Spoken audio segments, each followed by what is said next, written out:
তারেক রহমানের সাদা দিলে যেন কাদা লাগিয়ে দিলেন স্থানীয় সরকার প্রতিমন্ত্রী মীর শাহ আলম। বাংলাদেশে ক্ষমতার পালাবদল হলে শুরু হয় নাম পরিবর্তনের এক অদ্ভুত খেলা। স্থানীয় সরকার প্রতিমন্ত্রী মীর শাহ আলম জনাব, ওনার এলাকার দুটো উপজেলায় কয়েকটা ইউনিয়ন হয়েছে।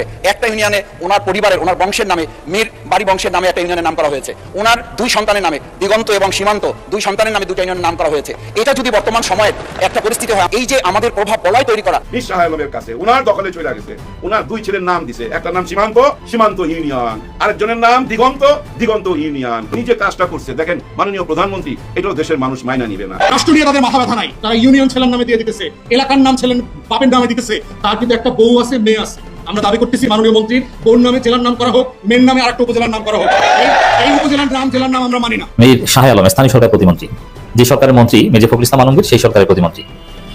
তার বাপের বাড়ির নামে মীর বাড়ি, দুই ছেলের নামে মোট তিনটা ইউনিয়নের নামকরণ করা হচ্ছে তার উপজেলায়। বাংলাদেশে কোনো ভারতীয় দালালের জায়গা হবে না। এই বাংলাদেশে আমার ভাইরা রক্ত দিয়েছে, রক্ত দিয়ে আপনাদের ক্ষমতায় বসিয়েছে শুধুমাত্র বসে থেকে তামাশা দেখার জন্য না, তাদের বিচার করার জন্য। আমার ভাইয়ের রক্তের সাথে যদি বেইমানি করেন, খোদার কসম করে বলছি কাউকে কোনো ছাড় দেওয়া হবে না ইনশাআল্লাহ। অনেকে আমাকে বলে আমি নাকি শুভেন্দু অধিকারের মতন রাজনীতি করি। শুভেন্দু অধিকার আসলে মানে কমিউনাল রাজনীতি করি, কিন্তু আমি কমিউনিটির রাজনীতি করি। কমিউনিটির রাজনীতিটা হলো আমাদের এখানে একটা বড় মুসলিম জনগোষ্ঠী রয়েছে, আমি তাদের পক্ষে দাঁড়াচ্ছি। এই জন্য তাদেরকে অধিকাংশ তাদের অধিকার থেকে হলো তাদেরকে বঞ্চিত করা হচ্ছে। দেখেন, যেটা সংসদে সমাধান হওয়ার সংসদে হবে, যেটা না হওয়ার রাজপথে হবে। আমরা জনগণের দাবি ছেড়ে দেবো না, ছেড়ে দেওয়ার কোনো অধিকার আমাদের নাই। We are committed. আমরা আমাদের commitment. I want to thank Pradhan Mantri from my heart. 1600 square mile of Kacha Rasta. The rastas are a very, very bad situation. This is due to the durnittis that we have seen in from the. মমতাজের পরে আরেক মমতাজ বিএনপির এসেছে, সংসদে গিয়েছেন night dress পরে। এখন social মিডিয়ার অ্যাক্টিভিস্টরা মন্তব্য করছেন, বলছেন যে এইবারের সংসদ ও হাসিনার সংসদের থেকে কোনো ব্যতিক্রম কিছু। মুখে লাগাম টানেন, হাসিনার মুখ তো এইখান থেকে কিক মেরে ভারতে পাঠাই দেওয়া হয়েছে, আপনাদেরকে কিন্তু পাকিস্তানে পাঠাই দেওয়া হবে মুখে সুই সুতা দিয়ে সেলাই করে দিয়ে। বহুত বিতর্কিত ব্যবসায়ী এস আলমকে নাকি ইসলামী ব্যাংকেই ফেরানো হচ্ছে, এমন গুঞ্জনের মধ্যেই এলো এক চাঞ্চল্যকর খবর। আসসালামু আলাইকুম দর্শক, নতুন একটা ভিডিওতে সবাইকে স্বাগত। ভিডিওর শুরুতেই বাংলাদেশের বর্তমান রাজনৈতিক প্রেক্ষাপট নিয়ে খুবই গুরুত্বপূর্ণ কিছু আলোচনার বিশেষ অংশ আপনারা দেখেছেন, দেখে অলরেডি তো বুঝতে পেরেছেন তাই না, যে আজকের এই ভিডিওটি কতটুকু গুরুত্বপূর্ণ এবং আকর্ষণীয় হতে চলেছে। একটু ধৈর্য সহকারে আজকের এই ভিডিওটি দেখতে হবে আর মনোযোগ সহকারে প্রত্যেকটি বিশ্লেষকদের বিশ্লেষণগুলো শুনতে হবে, তাহলেই কেবল আপনারা বুঝতে পারবেন বাংলাদেশের বর্তমান রাজনৈতিক প্রেক্ষাপট কোন দিকে যাচ্ছে, কোন লেভেলে যাচ্ছে। কথা বাড়াবো না, চলুন মূল নিউজে চলে যাব। তার আগে বলবো যারা এখন পর্যন্ত আমাদের এই চ্যানেলটি সাবস্ক্রাইব করেনি, প্রতিনিয়ত এই ধরনের আপডেট গরম গরম খবর পেতে আমাদের এই চ্যানেলটি সাবস্ক্রাইব করে আমাদের সাথে থাকবেন। যারা করেছেন ধন্যবাদ। চলুন একটা লাইক দিয়ে সবগুলো ভিডিওর বিস্তারিত আলোচনা শুনে আসি। কয়েকদিন আগে স্বরাষ্ট্রমন্ত্রী সালাউদ্দিন আহমেদ, যাকে বলেছিলেন বাংলাদেশের সবচেয়ে পাওয়ারফুল মন্ত্রী, বাংলাদেশে ক্ষমতার পালাবদল হলে শুরু হয় নাম পরিবর্তনের এক অদ্ভুত খেলা। তবে প্রধানমন্ত্রী তারেক রহমান সেই নোংরা পথে হাঁটতে চাচ্ছিলেন না। তিনি ফিরিয়ে দিয়েছিলেন খোদ তার প্রয়াত মা সাবেক প্রধানমন্ত্রী বেগম খালেদা জিয়ার নামে প্রতিষ্ঠানের নামকরণের প্রস্তাব। কিন্তু তার এই ইতিবাচক উদ্যোগ ধাক্কা খেল নিজ জেলা বগুড়াতেই। মোকামতলার নবগঠিত 3টি ইউনিয়নের নামকরণ করা হলো খোদ প্রতিমন্ত্রী মীর শাহ আলমের পৈতৃক বাড়ি এবং তার দুই ছেলে সীমান্ত ও দিগন্তর নামে।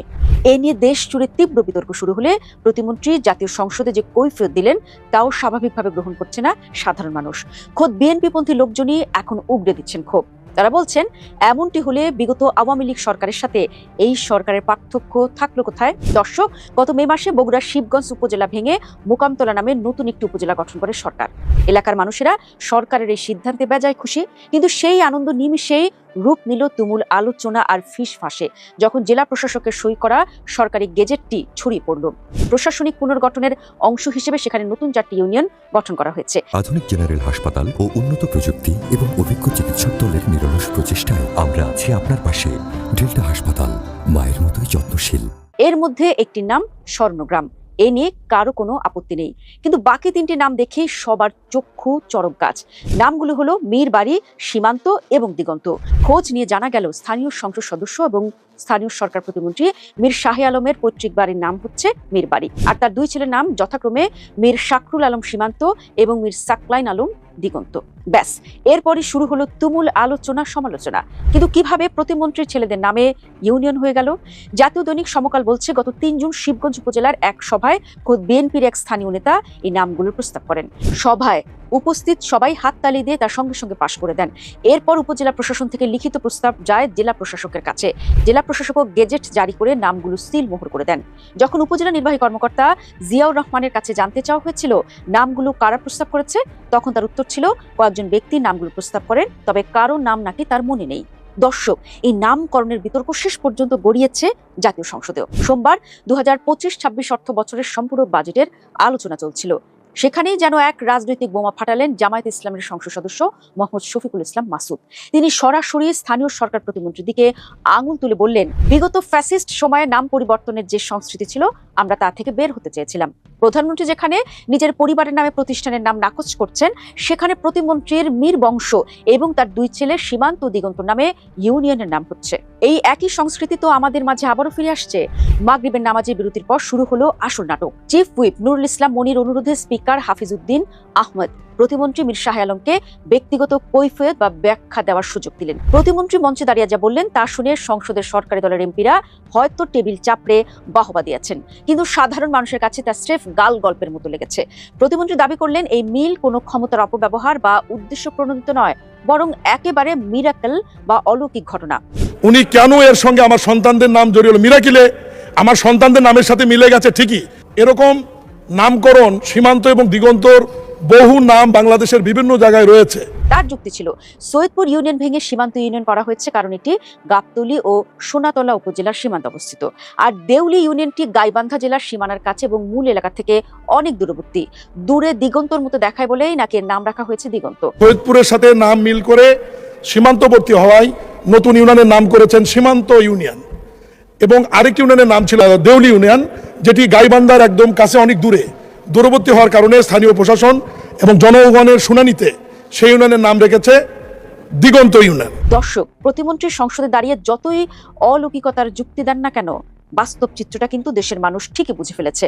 বিগত আওয়ামী লীগ সরকারের আমলে যেভাবে শেখ পরিবার বা দলীয় নেতাদের নামে রাস্তাঘাট, শিক্ষা প্রতিষ্ঠান, স্টেডিয়াম আর প্রশাসনিক অঞ্চলের নামকরণের হিড়িক করেছিল, মানুষ ভেবেছিল ক্ষমতার পরিবর্তনের পর সেই চাটুকারিতার সংস্কৃতির অবসান ঘটবে। বিশেষ করে তারেক রহমান যখন নিজের মায়ের নামেও নামকরণের প্রস্তাব ফিরিয়ে দিয়ে একটি নতুন ও সুস্থ রাজনৈতিক সংস্কৃতির বার্তা দিতে চাইলেন, ঠিক তখন তারই মন্ত্রিসভার একজন প্রতিমন্ত্রীর এমন কাণ্ড পুরো দলের ভাবমূর্তিকেই বড় সড় প্রশ্নবিদ্ধ করেছে। মানুষের মুখে মুখে এখন একটাই প্রশ্ন, নামের এই খেলা যদি চলতেই থাকে তবে আর পরিবর্তন এলো কোথায়? খোদ বিএনপিপন্থী বুদ্ধিজীবী ও লেখক ফাহাম আব্দুল সালামের কাছেও এই ঘটনা অত্যন্ত অবিশ্বাস্য ঠেকেছে। ক্ষোভ প্রকাশ করে তিনি সরাসরি বলেছেন, আপনারা মনে হয় হাসিনার আমল থেকে কোনো শিক্ষা নেননি, ধরাকে সরাজ্ঞান করা শুরু করেছেন। এই সমস্ত মেন্টালিটির কাজ আপনাদের কোথায় নিয়ে যাবে তা আপনারা ধারণা করতে পারছেন না। দুজন ব্যক্তিকে আজকে আপনাদের সাথে একটু পরিচয় করিয়ে দেব। এই দুজন ব্যক্তির পরিচয় আপনাদের জানা থাকা দরকার, এবং এই সমস্ত মানুষগুলোকে আমরা যখনই দেখি বারবার ভুল করে বসি, আর এই ভুল যাতে ভবিষ্যতে না হয় এই জন্যই তাদের পরিচয় আপনাদের সামনে থাকা জরুরি। আমরা স্টেপ বাই স্টেপ যাব। প্রথমে আমরা আপনাদের সামনে একটু পরিচয় করিয়ে দেব আমাদের বর্তমান স্বাস্থ্যমন্ত্রী। তাকে তো আপনারা সবাই চেনেন। কতটুকু চেনেন তাকে? তার কিন্তু বিরাট একটা পরিচয় আছে। পরিচয়টা কি জানেন? তিনি নিজের মুখে সেটা স্বীকার করেছেন। মনে পড়ে আপনাদের নির্বাচনের আগে তার নির্বাচনী প্রচারণা চালানোর সময় জনগণকে জোরহাত করে বলেছিলেন যে আল্লাহর ওয়াস্তে নির্বাচনের এই কয়টা দিন যাইতে দেন, আমি যে কত বড় জাউরা সেটা আমি হারে হারে বুঝিয়ে দেব। আত্মস্বীকৃত ওইটা নিজে স্বীকার করেছেন, এখানে তো অন্য কারো কিছু বলার নাই। এবং তিনি রিয়েলি যে কত বড় ওইটা সেটা এখন বাংলাদেশের জনগণ বুঝতে পারছে। সম্প্রতি তিনি 8 দিন হসপিটাল বন্ধ করেছেন তিনি। আচ্ছা, এই হসপিটাল বন্ধ করার পরে যখন চারিদিক থেকে প্রচন্ড সমালোচনা শুরু হয়েছে যে হসপিটাল কেন বন্ধ হবে, রোগী মারা যেতে পারে ভুল চিকিৎসায়, এর জন্য কারো গাফিলতি থাকলে, কেউ দায়ী থাকলে তার বিরুদ্ধে আইনানুগ ব্যবস্থা নিতে হবে, কিন্তু হসপিটাল কেন বন্ধ করতে হবে? আমাদের দেশে তো শুধু 8 দিন হসপিটালেই রোগী মারা যায় না, প্রত্যেকটা হসপিটালে রোগী মারা যায়, এবং কর্তৃপক্ষের যথেষ্ট গাফিলতি থাকে, এটাও সত্য। তাই বলে কি ওই হসপিটালগুলো কোনো একটা বন্ধ হয়েছে? হয় নাই। 8 দিন কেন বন্ধ হলো সেটাও তিনি স্বীকার করেছেন। আচ্ছা, তিনি যে আত্মস্বীকৃত ওইটা, এটা কি আমি বানিয়ে বললাম নাকি প্রমাণ নেবেন? আসেন আমরা প্রমাণ দেই, আগে ভিডিওটা দেখি। দিস ইজ ফার্স্ট টাইম আমি তাহাজ্জুদ পড়তে পারি নাই। আজকে ভাবছি পড়বো এবং কালকে রাত্রটা এই কয়টা দিন পড়বো। এই যে আবদিন হাসপাতাল মানে ও টাকা জবাব করবে, তার লাইসেন্স বাতিল করবো নাকি চুমাবো দেয়া বলেন তো? কোটি কোটি টাকা নিয়ে ঘুরেছে আমার পিছনে। আপনারা কোটি কোটি টাকা নিয়ে তার পিছনে ঘুরেছেন। আমি আমার মনে হয় আমি এই উত্তর দিতে চাই না, মন্ত্রী সাহেবকে জিজ্ঞেস করেন যে এই প্রুফটা আমাকে দেখান। যেটা নাক দিয়ে মুখ দিয়ে চালিয়ে এটা কার্বন ডাইঅক্সাইড বিষাক্ত, সব মরে যাবে। আমি যখন টয়লেটে যেতাম বই সাথে নিয়ে যেতাম। আমি যে আনারি ডাক্তার না, আমিও তো বুঝতাম যে বাচ্চা তো মুক্ত বাতাস এসে ভালো হয়েছে, তার মানে ওইখানে অক্সিজেন পায় নাই। যে আমরা কিন্তু ভেন্টিলেশনের যে কার্বন ডাইঅক্সাইড লেভেল যেটা থাকার কথা, সেই কার্বন ডাইঅক্সাইড লেভেলে এখনো যারা এক্সপার্ট তারা মনে করেন না, তারা মনে করেন না, এটা আমার কথা বলছেন, তারা মনে করেন না যে এই কারণে শিশু মৃত্যু হতে পারে। কথা বলো কাজ যাই করো, বাতিল করছি তো করছি। এই ভিডিওতে তিনি কি বলেছেন, কয়েকটা বিষয় কিন্তু বলেছেন। প্রথমে তিনি বলেন আমার জীবনে কোনোদিন তাহাজ্জুদ বাদ যায় নাই। এর আগে তাহাজ্জুদের কথা কে বলতো? কোনোদিন তাহাজ্জুদ বাদ যায় নাই ওই যে নারায়ণগঞ্জের কে যেন পালিয়ে গেছে এখন, তার নাকি কোনোদিন তাহাজ্জুদ বাদ যায় না এবং তার নেত্রীরও কোনোদিন তাহাজ্জুদ বাদ যায় নাই। তো তাহাজ্জুদ বাদ যায় নাই, তাই যদি এই অবস্থা হয়, বাদ গেলে কি অবস্থা হতো রে ভাই। এরপরে তিনি প্রথমেই শুরু করলেন 8 দিন দিয়ে। আর 8 দিন কেন বন্ধ করলেন সেটাও তিনি পরিষ্কার করে বললেন যে ও শালা জামাতের প্রতিষ্ঠান বন্ধ করবো না, কি করবো না, বন্ধ করেছি তো ভালো করেছি। এখানে একটা বিষয় উল্লেখ করা দরকার, 8 দিন হসপিটাল কিন্তু শুধু হসপিটাল নয়, ওটা কিন্তু একটা মেডিকেল কলেজ। যখন সমালোচনা হয়েছে এখানে প্রায় 500 জন ছাত্রছাত্রী আছে যারা মেডিকেলে পড়ালেখা করছে, তো তখন বলছে যে আমরা তো শুধু হসপিটালের লাইসেন্স বাতিল করেছি, আমরা তো মেডিকেল কলেজের লাইসেন্স বাতিল করি নাই, মেডিকেল কলেজ বন্ধ করি নাই। একটা মানুষের এই ব্যাপারে সে আসলে কি করে ডাক্তার হয়েছে, সে আসলে ওই ডাক্তার নাকি ভুয়া সার্টিফিকেট দিয়ে ডাক্তার হয়েছে, এটা একটু খতিয়ে দেখা দরকার। এখন বাংলাদেশে এগুলো কে খতিয়ে দেখবে? আচ্ছা বলেন তো, মেডিকেলে যারা পড়ে তারা আমার এই ভিডিও যদি দেখেন তারা বুঝতে পারবেন, বা আপনাদের ভাই বিরাদার কেউ থাকলে জিজ্ঞাসা করবেন, মেডিকেলের ছাত্রদের 3rd ইয়ারে গিয়ে তাদের জন্য হসপিটাল একেবারে কম্পালসারি। হসপিটাল না থাকলে তাদের কোনো ভ্যালু নাই, কারণ তাদের ওই 3rd ইয়ারের পর থেকে পুরা সম্পর্কটা হচ্ছে হসপিটালের সাথে। তারা রোগীর পাশে বসে তারা ক্লাস করে এবং হাতে কলমে, ওইটাই হচ্ছে মূলত তাদের যে ডাক্তার হয়ে ওঠার যে স্বপ্ন, ওইটাই কিন্তু তারা প্র্যাকটিক্যাল শুরু হয়। ইনজেকশন পুশ করা, নার্ভ দেখা, তাহলে এটা কিন্তু পরিষ্কার যে মেডিকেল মানেই হসপিটাল, সাথে হসপিটাল থাকতে হবে, না হলে মেডিকেল মূল্যহীন। যেখানে যেখানে মেডিকেল আছে সেখানে সেখানেই হসপিটাল আছে, হসপিটাল ছাড়া কোনো মেডিকেল নেই। অথচ তিনি বললেন যে আমরা হসপিটাল বন্ধ করেছি, মেডিকেল বন্ধ করি নাই। কোন মানের ওইটা হলে এই কথা বলতে পারে? তারপরে কি বললেন যে ওইটা ও তো জামাতের প্রতিষ্ঠান, তো জামাতের প্রতিষ্ঠান বলে বন্ধ করতে হবে। সারা দেশে জামাতের যে প্রতিষ্ঠানগুলো আছে সবইটা তাহলে বন্ধ করতে হবে? জামাত কি দেশে ভেসে আসা পানা রে ভাই? আমি বুঝি না, জামাত ভালো কাজ করলেও ওইটা মন্দ, আর ওরা আকাম কুকাম যা কিছু করুক ওইটা সব বেস্তি কাজ। এটা কোন ধরনের দেশে বাস করছি আমরা, এটা বুঝতে পারছি না। প্রতিষ্ঠান তো কোনোদিন একটা গড়েন নাই। এদেশে জামাত ইসলাম মানুষের সেবায় যে সেবামূলক প্রতিষ্ঠানগুলো গড়েছে সেইগুলো আপনি এসেছেন বন্ধ করতে। জনগণ যেদিন খেপবে, শেখ হাসিনার পালানো দেখেছেন তো, একটা পশমও থাকবে না এখানে। আর আপনি যে বলছেন না যে আপনি কত বড় ওইটা, জনগণ যে কত বড় ওইটা সেটা তো আপনি দেখেন নাই। জনগণ যেদিন খেপবে সেদিন জনগণের ওইটা দেখবেন। জনগণ কাকে বলে? এরা সুস্থ মস্তিষ্কের মানুষ নয়, নিশ্চয় সুস্থ মস্তিষ্কের মানুষ নয়। আর বিএনপি তারা এই মালগুলো কোথা থেকে পায় আর ধরে নিয়ে আসে। নির্বাচনের আগে তার এই বক্তব্য ভাইরাল হবার পরেও বিএনপি তাকে স্বাস্থ্যমন্ত্রীর মতো একটা জায়গায় বসিয়েছে। এর সাথে ভালো তো আসলে নাই। আচ্ছা, এরপরে আরেকজন ব্যক্তির পরিচয় করিয়ে দেই। দেখতে এই এত বড় বড় দাড়ি, ডগলাস ফস্কেটের তো দাড়ি ছিল, এত বড় বড় দাড়ি, ওই দাড়ি দিয়ে কি আসে যায় যদি তার ভিতরে ঈমান না থাকে? যদি সে ইসলামের দুশমন হয়? আব্দুল্লাহ ইবনে উবাইয়ের দাড়ি ছিল না? ছিল তো।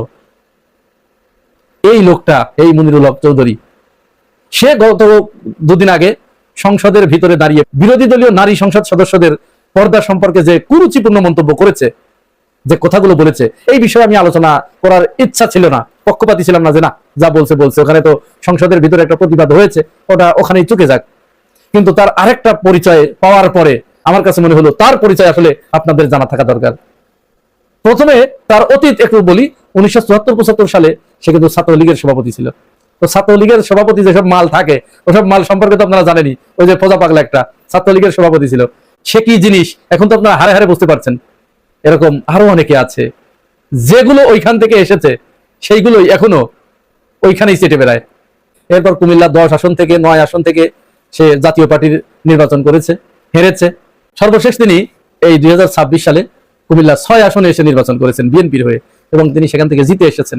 এই জেতা যে কি জেতা সেটা তো আমি আপনি সবাই জানি। এইখান থেকে জেতার পরে সে সংসদে গিয়েছে। আরো একটা ভিডিও তার ভাইরাল হয়েছে, যেইটার কারণে মূলত আমার এই কথাগুলো বলা। তিনি কাউকে যেন ফোনে নির্দেশ দিচ্ছেন যে পাঠ্যপুস্তক থেকে ইসলামের ইতিহাস, ইসলামিক স্টাডিজ এই সাবজেক্টগুলো বাদ দিয়ে চিড়িয়াখানায় ওগুলো পাঠিয়ে দিন। ইসলাম হিস্ট্রি সাবজেক্ট মুঘল সম্রাটের ইতিহাস পড়া এইসব পড়লেন মাত্র হিস্ট্রিটা আলাদা রাস্তায় পরীক্ষা করতে দিয়ে নেই, এই জন্য আলাদা একটা চিড়িয়াখানা করেন, ওখানে মাসে মাসে টাকা দিয়ে আমরা দাদি আমি বাজারে প্রস্তাব দেবো, দাদা আমাদের কিছু টাকা রাখে আপনার জন্য, কিভাবে এটি দয়া করে দূর করেন। মুঘল সাম্রাজ্যের ইতিহাস ওখানে পড়ানো হয়, ওগুলো চিড়িয়াখানায় পাঠিয়ে দিন। একটা কথা এখানে শুধু শুনে রাখুন, মুঘল সাম্রাজ্যের ইতিহাস কাদের কাছে সবচেয়ে অপাঙ্ক্তেয়? কারা মুঘল সাম্রাজ্যের সমস্ত স্থাপত্যগুলো, বৈশিষ্ট্যগুলো, চিহ্নগুলো মুছে ফেলতে চাচ্ছে? কারা? এই আমাদের পার্শ্ববর্তী দেশ ভারত। ভারত থেকে মুঘল শাসকদের যত কীর্তি, যত কর্ম, যত ঐতিহ্য সবকিছু তারা মুছে ফেলছে। তাদের নির্মিত মসজিদগুলো তারা ভেঙে দিয়ে সেখানে মন্দির তৈরি করছে, এবং ওই মুঘল শাসকদের চরিত্র হননের জন্য মিথ্যা বয়ান তারা পাঠ্যপুস্তকে অন্তর্ভুক্ত করেছে, এবং তাদের চরিত্র বিকৃতভাবে তারা তাদের ছাত্রদেরকে, তাদের নাগরিকদেরকে শিক্ষা দিচ্ছে। তাহলে সমস্যাটা তো ওইখানে। তো সেটা মনিরুল হকের কাছে আসলো কি করে? মনিরুল হককে নিয়োগ দিয়েছে ওখান থেকে বলেছে যে যাও, তুমি যাও, কিন্তু তোমার ড্রেস হবে কিন্তু এটা, তাকে বলে দিয়েছে। এবং এটা শুধু ভারত বলে দেয় নাই, ভারত এবং ইসরায়েল মিলে তাকে এই ড্রেস কোড দিয়ে, তার এই অবয়ব দিয়ে, তার এই সুরত দিয়ে বাংলাদেশে পাঠিয়েছে যে যাও, তোমার কাজ হবে এই এই পোশাক পরে তুমি ওদের ভিতরে মিশে থেকে তোমাকে দেখতে মনে হবে তুমি আল্লাহর ফেরেশতা মাত্র নাজিল হলে, কিন্তু তোমাকে কিন্তু এই এই কাজগুলো করতে হবে। দর্শক, আশা করি সবগুলো ভিডিও দেখেছেন এবং বিস্তারিত আলোচনা শুনেছেন। তো অবশ্যই এবার আপনাদের মূল্যবান মতামতটা ভিডিওর কমেন্ট বক্সে জানিয়ে দিন। পারলে ভিডিওটি শেয়ার করুন। আর আমাদের এই চ্যানেলে এখনো যারা সাবস্ক্রাইব করেনি, প্রতিনিয়ত এই ধরনের আপডেট, গরম গরম খবর পেতে চ্যানেলটি সাবস্ক্রাইব করে পাশে থাকা বেল বাটনটি চেপে দিয়ে আমাদের সাথে থাকুন। যারা ইতিমধ্যে সাবস্ক্রাইব করেছেন সবাইকে ধন্যবাদ জানিয়ে ভিডিওটি এখানে শেষ করছি। দেখা হবে নতুন কোনো ভিডিওতে। সে পর্যন্ত সবাই ভালো থাকবেন, সুস্থ থাকবেন। আল্লাহ হাফেজ।